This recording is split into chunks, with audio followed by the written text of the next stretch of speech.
Pemirsa, Anda kembali menyaksikan Juru Bicara dan malam hari ini Juru Bicara membahas terkait peraturan pemerintah nomor 28 tahun 2024 tentang kesehatan, masih bersama Dirjen IKP Kementerian Kominfo Bapak Usman Kansong.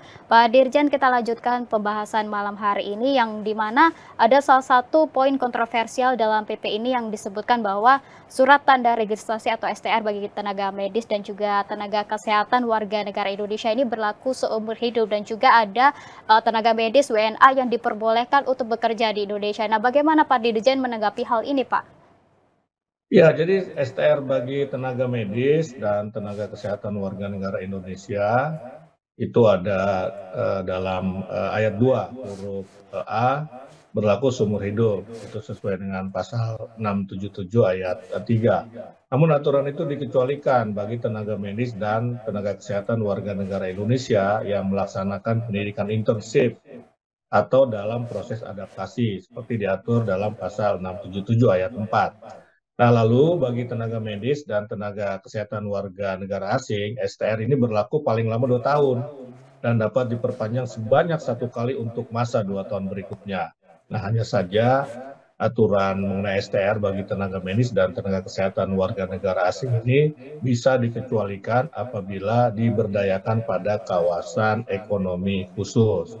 Nah, kemudian juga isu yang lain terkait dengan tenaga medis atau tenaga kesehatan asing adalah Indonesia seperti melakukan liberalisasi tenaga kesehatan. Sebetulnya tidak seperti itu. Dalam Undang-Undang Kesehatan pasal 248 dijelaskan bahwa tenaga medis dan tenaga kesehatan warga negara asing lulusan luar negeri yang dapat berpraktik di Indonesia hanya berlaku untuk tenaga medis spesialis dan subspesialis serta tenaga kesehatan tingkat kompetensi tertentu setelah mengikuti evaluasi kompetensi. Jadi Indonesia ini kan kekurangan dokter spesialis, apalagi dokter subspesialis. Ya, karena itu untuk menjamin kesehatan masyarakat, ya maka aturan ini diberlakukan tentu dengan syarat-syarat tertentu begitu.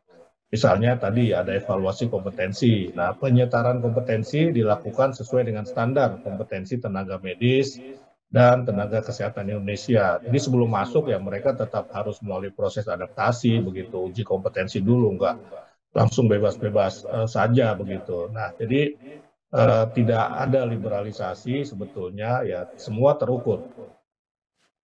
Baik, kemudian Pak Dirjen, ada satu isu juga yang ramai diperbincangkan oleh publik begitu terkait ada alat kontrasepsi yang diperjualbelikan dan untuk kalangan pelajar. Nah, Pak Dirjen melihat hal ini bagaimana, Pak? Iya, sebetulnya tidak seperti itu. Memang ada aturan, ya, ada aturan bahwa ada penyediaan salah satunya itu sebenarnya alat-alat medis, ya, alat-alat medis, fasilitas medis, termasuk di dalamnya alat kontrasepsi, ya. Tetapi itu bukan untuk diperjualbelikan secara bebas, ya, tetapi itu untuk edukasi. Ya, itu kemudian penggunaannya dalam konteks konseling, ya, dalam konteks konsultasi. Dan jadi dalam konteks pelayanan kesehatan juga begitu ya, bukan diperjualbelikan secara bebas. Nah, ini yang perlu kita luruskan ya, ada masyarakat, tokoh agama yang keliru ya menafsirkan pasal tentang penyediaan alat kontrasepsi ini sebagai sebuah upaya untuk melegalkan secara bebas penjualan atau jual beli alat kontrasepsi. Tidak seperti itu, ya, tidak seperti itu. Ini tentu ada konteksnya, ya, ini konteks edukasi dan konteks konseling ataupun konsultasi dan sebagai bagian dari pelayanan kesehatan, bukan jual beli begitu. Ya, sekali lagi alat kontrasepsi ini tidak bebas diperjualbelikan secara bebas begitu ya Pak Dirjen, ada kalangan-kalangan yang memang harus memperhatikan hal ini. Baik, terima kasih Pak Dirjen Usman Kansong, terima kasih sudah memberikan informasi di Juru Bicara malam hari ini. Selamat melanjutkan aktivitas Pak Dirjen. Terima kasih, selamat malam. Dan pemirsa, terima kasih bagi Anda yang sudah menyaksikan Juru Bicara. Saya Anggria Ratri pamit undur diri, terima kasih dan sampai jumpa.